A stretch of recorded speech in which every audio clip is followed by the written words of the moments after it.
Good morning students.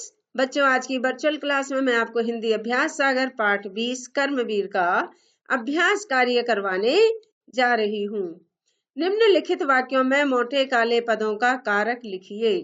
वे अंधेरी कोठरी में बैठे पतंग में रस्सी बांध रहे थे। कोठरी में जो आपका विभक्ति चिन्ह लगा हुआ है वो आपका अधिकरण कारक है। अपराजिता ने पेंसिल से चित्र बनाया। किससे चित्र बनाया? पेंसिल से। पेंसिल एक साधन है, तो जो ये चिन्ह लगा हुआ है से ये करण कारक है। राम ने निर्धन को रुपए दिए। देने के योग में संप्रदान कारक आता है। किसको दिए? निर्धन को, तो ये संप्रदान कारक। गंगा गंगोत्री से निकलती है। निकलने के योग में, उद्गम के योग में अपादान कारक आता है। तो किससे निकलती है? गंगोत्री से अपादान कारक। श्यामू काकी के लिए कई दिन रोता रहा। के लिए संप्रदान कारक। भोला श्यामू से अधिक समझदार था। तुलना के योग में अपादान कारक आता है। तो किससे? श्यामू से। तो से आपका ये जो है अपादान कारक है। अंकिता ने बस्ता उठाया। अंकिता ने कर्ता कारक। नीचे कुछ वाक्य दिए गए हैं जिनमें कारक चिन्हों का सही प्रयोग नहीं हुआ है। सही प्रसर्गों का प्रयोग करते हुए वाक्यों को दोबारा लिखिए। मेज पर से किताब गिर गई। तो सही वाक्य आपका जो होगा मेज से किताब गिर गई। रवि शाम का पत्र में लिख रहा है।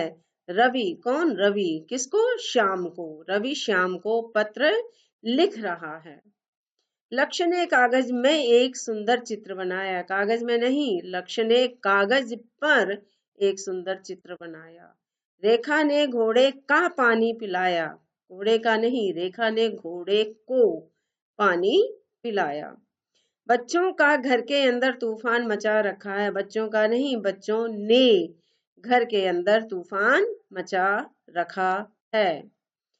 कर्ता, कर्म तथा करण कारक का एक साथ प्रयोग करते हुए दो वाक्य बनाइए। हर वाक्य के नीचे कर्ता, कर्म तथा करण कारक छांट कर लिखिए। उदाहरण, राधा ने कलम से पत्र लिखा। कर्ता इसमें राधा है। कर्म क्या कर रही है? वो पत्र लिखने का। और किससे लिख रही है?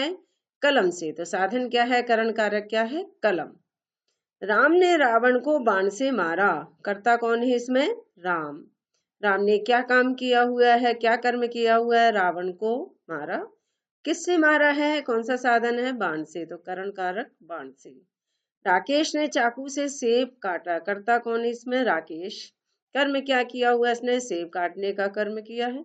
किससे काटा है? चाकू से। तो करण कारक है चाकू से। निम्नलिखित वाक्यों में विभक्ति चिन्हों का लोप है। आप उचित विभक्ति चिन्हों प्रसर्गों का प्रयोग करते हुए वाक्यों को दोबारा लिखिए। उसने मीना लड्डू खरीदे। अब ये देखिए, इसमें स्पष्ट नहीं हो रहा कि किसने क्या कार्य किया। उसने यानी उसने सर्वनाम के साथ आपका ये ने चिन्ह लगा हुआ है। उसने कर्ता मीना के लिए। किसके लिए? मीना के लिए क्या खरीदे? लड्डू खरीदे। उसने मीना के लिए लड्डू खरीदे। राकेश चाकू सेब काटा। अब राकेश ने चाकू से सेब काटा। अब ये बात यहाँ स्पष्ट हो चुकी है। हर्ष चित्र बनाकर भाई दिया। तो हर्ष ने चित्र बनाकर भाई को दिया। विभीषण रावण समझाया। तो विभीषण ने रावण को समझाया। नटों करतब दिखाए। नटों ने करतब दिखाए। तो जब हम कारक चिन्ह का प्रयोग करते हैं, विभक्ति चिन्ह का प्रयोग करते हैं, तब बात स्पष्ट होती है। अदरवाइज वाक्य स्पष्ट नहीं हो पाता। तो इसलिए कारक चिन्हों का हिंदी भाषा में विशेष महत्व है और सही प्रयोग द्वारा ही बात का स्पष्टीकरण हो पाता है। तो बच्चों, ये कारक आपको याद करने हैं। यही आपका गृह कार्य है। धन्यवाद।